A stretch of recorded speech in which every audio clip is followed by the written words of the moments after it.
কি কি খাবার লাগে আর কি কি খাবার দিলে ও দ্রুত বড় হয় বা ওর গাছে ফল আসতে থাকে। তাই শুরু করছি, দেখো তাহলে খাবারগুলো কি কি দিচ্ছি। এই যে এখানে সেই খাবারগুলো আছে। এখানে আছে ভারী কম্পোস্ট, মানে যেটাকে আমরা গোবর সার দিয়ে করি, তবে এটা আমার বাড়ির তৈরি নয়, এটা কেনা।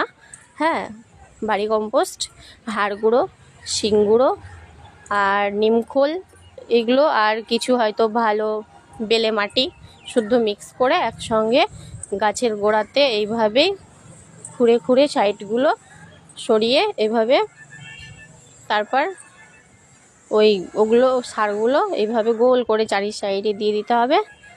দিয়ে গাছটার চারি সাইডে আবার দিতেই থাকতে হবে। দিয়ে দেখুন দিচ্ছে, দেখুন এটা আমার হাজব্যান্ড, উনি দিচ্ছে, আমি ভিডিও করছি। দেখুন দিয়ে দিচ্ছে। এবার মাটি দিয়ে আবার ওই জায়গাটা ঢাকা চাপা দিয়ে দেবে। দেখুন কিভাবে দিচ্ছে। এবার ওইটা দিয়ে মাটির ঢাকা চাপা দিয়ে দিচ্ছে। দেখো দিয়ে দিল কত সুন্দরভাবে, দিয়ে আবার ঢাকা চাপা দিয়ে দিচ্ছে।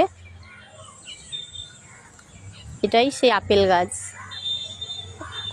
অনেকেই আপেল গাছ অনেকেই সেই দিন বলছিল যে এটা আপেল গাছ, কোনটা দেখাও, বা বিশ্বাস করতে চাইছিল না। এটাই সেই আপেল গাছ, আমি দেখাচ্ছি। আর এটা অরিজিনাল সত্যি আপেল গাছ। বিশ্বাস না হলে তোমরা ইউটিউবে সাহায্য নিয়ে দেখে নিতে পারো এটা আদৌ আপেল গাছ কিনা, ইউটিউবে সার্চ করে। এটা সত্যি আপেল গাছ, আমি মিথ্যা বলছি না। দেখো এইভাবে মাটি চাপা দিয়ে গাছটাতে খাবার দিয়ে ঢেকে দিল খুব সুন্দর করে। দেখো এইভাবেই যদি রোজ সার দেওয়া যায় তাহলে গাছটা দ্রুত বড় হবে ও সুন্দর সুন্দর ফল ধরবে।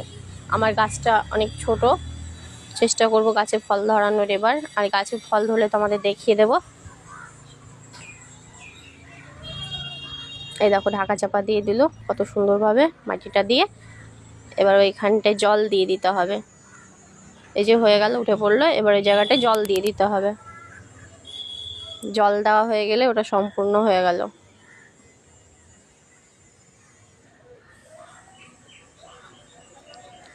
এবার চলে গেল পাশে একটা জামরুলের গাছ আছে ছোট্ট, ওইটাতে। ওইটা অনেক দিন খাবার দেওয়া হয়নি, তাই ওটাতে খাবার দেবে। তার জন্য ওইটাকে ছোট দাউলি দিয়ে দেখো খুঁড়ছে সাইডটা, আবার খুঁড়ে খুঁড়ে মাটিগুলো সরিয়ে রাখবে। এইভাবে দেখো কিভাবে খুঁড়ছে, দেখো এইভাবে ছোট হালকা হালকা করে আলতোভাবে খুঁড়তে হবে যেন অল্প করে মাটি উঠে। বেশি ভেতর চলে গেলে আবার জড় কেটে যাবে, তাই সাবধানে থেকে ওটা মানে করতে হবে যেন জড় কেটে না যায়। টব তো আর বেশি বড় না, ছোট ছোট সাইজের টব, এটা ছোট টব তো। বেশি জোরে খোঁচালে আবার যে জড়টা আছে ওপরে যে জড়গুলো থাকে জড়ানো, ওগুলো কেটে যেতে পারে।